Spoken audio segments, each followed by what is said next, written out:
Mahirap kayo, putang ina, sige. Magtiis kayo sa hirap at gutom, wala akong pakialam.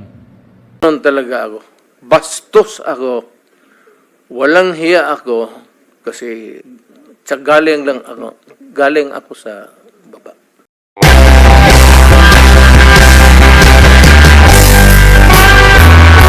I would like to express my apologies, especially to Senator Ontiveros, kasi sensitive sa mga ganitong, yung karakter ko ho, gano'n talaga. Baski saan mo ako ilagay, gano'n ka. Even in front of anybody. Gano'n talaga ako. Bastos ako. Walang hiya ako kasi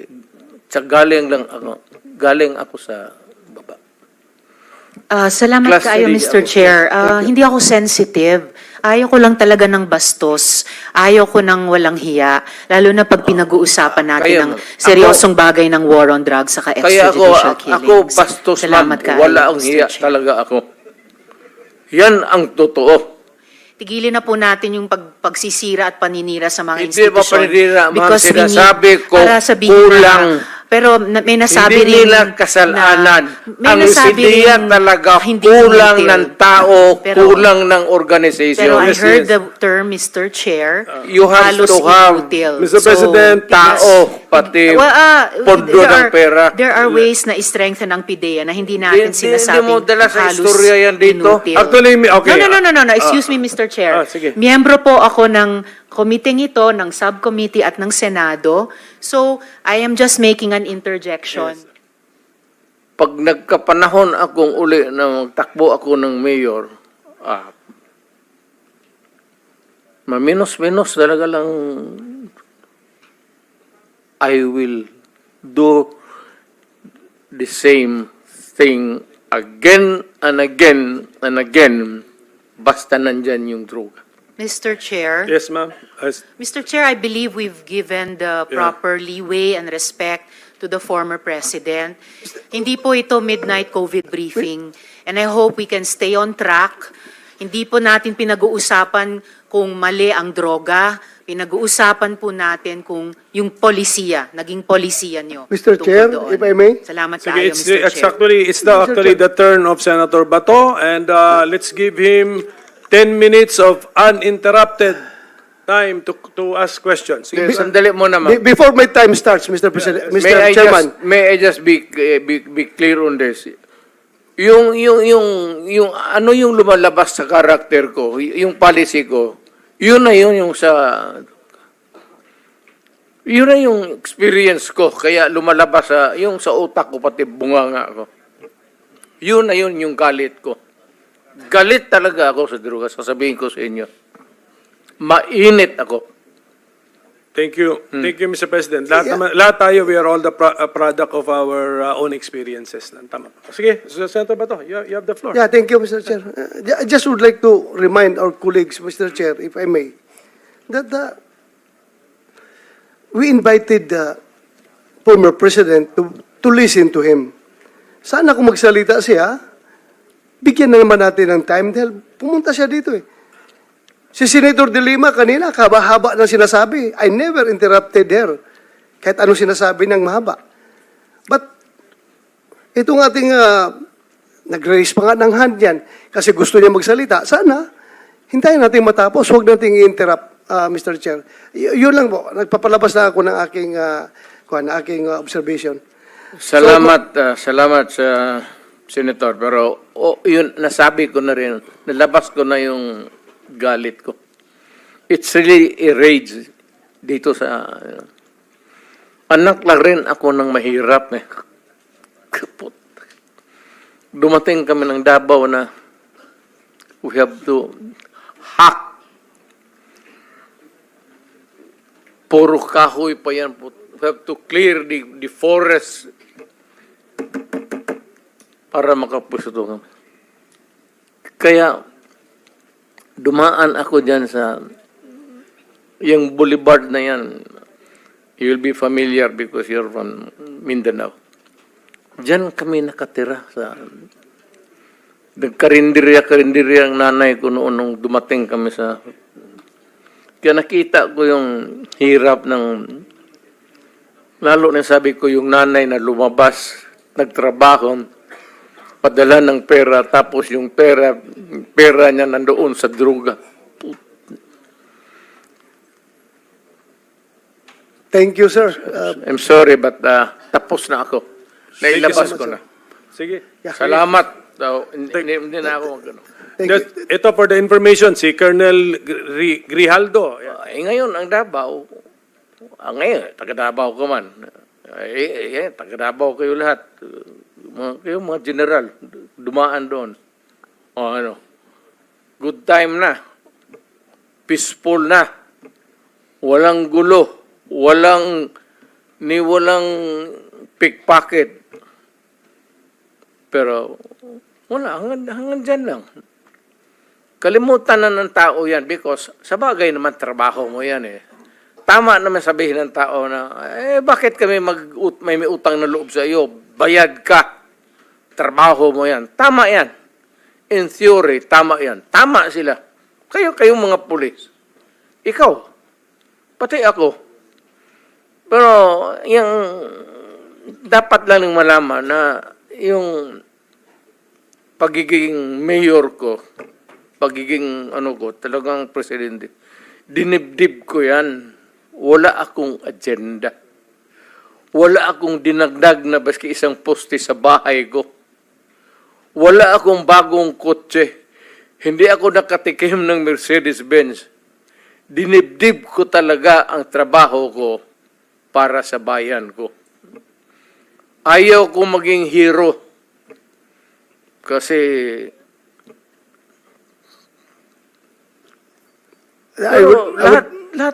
kayong lahat ng mga chief of police dumaan sa Davao. And I would like to take this opportunity with the permission of the chairman that I would like to thank you, Mr. President, for your war on drugs. If there was no war on drugs, there is no Senator Bato.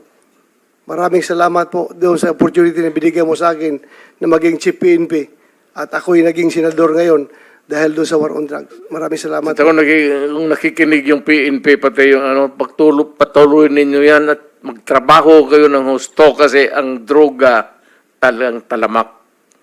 Kawawa ang Pilipino anong tawag dyan sa Tagalog, patapol-tapol, patamad-tamaran kayo dyan.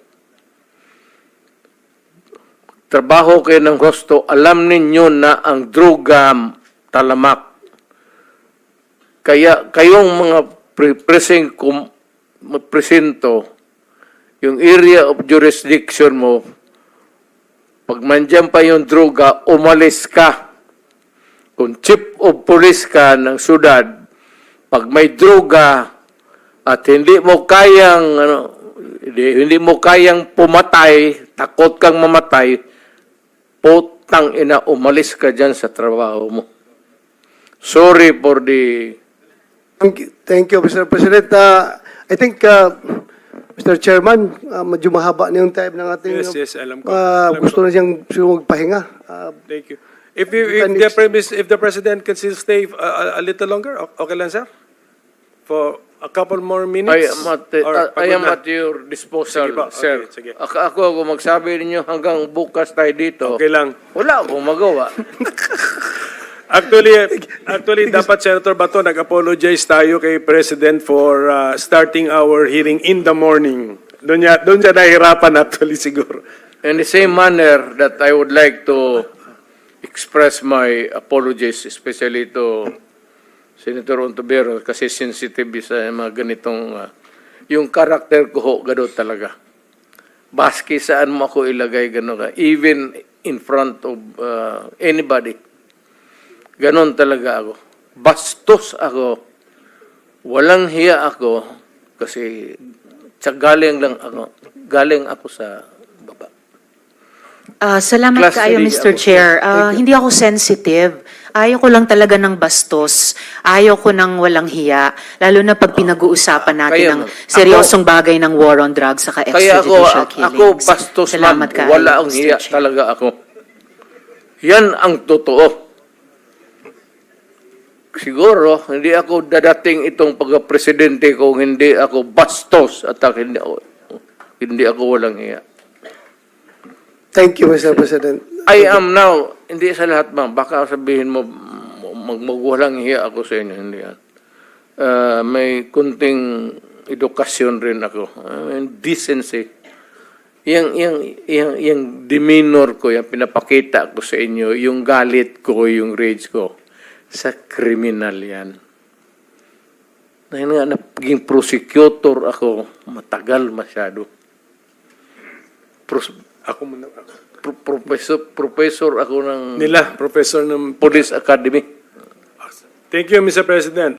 Sir, Mr. President, sige. Senator, may I be allowed additional moments? Alam mo itong war of the... Itong PDEA, hindi man sabihin inutil. Pero kung yung PDEA, ang asahan mo to fight drugs, patay ang Pilipinas. Take it from me. Galing ako sa taas presidency. Galing ako mayor, congressman. Hindi kaya ng PDEA.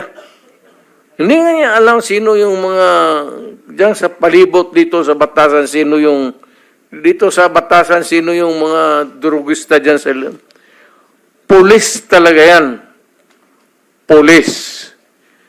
Ang sekreto niyan is mayor, pati pulis at barangay captains. Yun lang yun. Yun ang kailangan mo. Huwag na yan generals. Pulis, kapitan, pulis, barangay. Yan. Well, generals, malayo masyado yan. Anak ng puta. Sorry. Wala yan. You cannot solve the problem. Nandito na lang rin tayo pag-usapan natin what's the best approach to.